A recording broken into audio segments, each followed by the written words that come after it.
बिस्मिल्लाहिर्रहमानिर्रहीम। अस्सलाम वालेकुम नाज़रीन, उम्मीद है आप खैर आफियत से होंगे।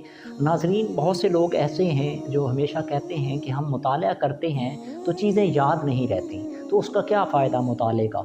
तो मैं एक चीज़ बड़ी ज़बरदस्त जो मैंने पढ़ी और मेरे ज़हन के दरीचे खोल दिए और मेरे लिए एक बड़े मुसर्रत और खुशगवार का पहलू था, तो मैं चाहता था कि आपके साथ भी शेयर करूँ। बहुत से लोग ऐसे हैं जो मुताला करते हैं तो भूल जाते हैं, इंसान है ना, इंसान की मेमोरी पे बेस करती हैं चीज़ें। तो उसका जवाब मुझे मिला।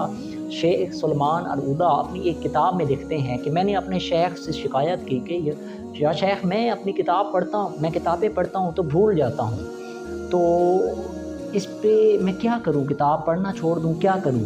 तो आगे से उनके शेख उनको जवाब देते हैं और कहते हैं कि ये खजूर खाओ। खाने के बाद वो पूछते हैं कि ये खजूर जो तुम खाई, क्या तुम इससे बड़े हो गए या तुम्हें फ़र्क महसूस हुआ। तो वो इसको एक्सप्लेन करते हैं कि ये जो तुमने खजूर खाई, इससे तुम्हारे गोश्त, हड्डियाँ, तुम्हारा खाल, तुम्हारी नाखन, तुम्हारे मसाम बने वग़ैरह वग़ैरह में ये तक़सीम हो गई, जिसलिए तुम्हें महसूस नहीं हुई एक छोटी सी खजूर से, लेकिन ये तुम्हारे जिस्म का हिस्सा बन गई।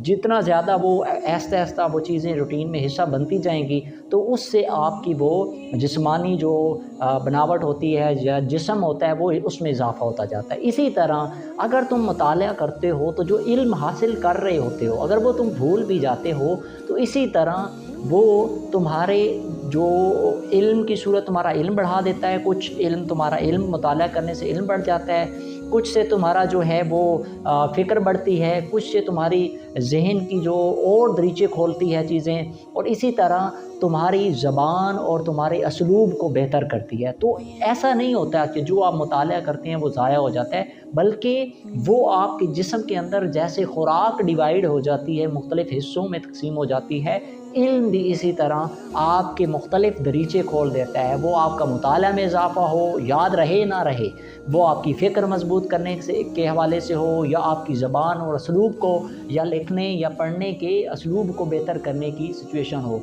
तो हर तरह से वो आपके लिए फ़ायदा मंद होता है। ये उन लोगों के लिए है, और मेरे लिए ख़ास तौर पे मेरे लिए एक परेशानी का बायस था कि जब पढ़ता है इंसान तो कई चीज़ें भूल जाता है, मेमोरी में बार-बार रिपीट करनी पड़ती हैं चीज़ें। तो उसका फ़ायदा ये है, कहीं न कहीं वो आपकी फ़िक्री, नज़रियाती, आपकी इल्मी, आपकी शऊरी, किसी न किसी तरह से वो आपके दरीचों में मौजूद होता है, जो आपके कंसेप्ट्स को, आपकी आइडियोलॉजी को, आपकी फ़िक्र को मज़बूत करने का ज़रिया बनता है। तो हमेशा मुताला करते रहें और जुड़े रहें, और इस जो वाक़या या इस बात को हमेशा सामने रखें जो आपके सामने आज रखी है।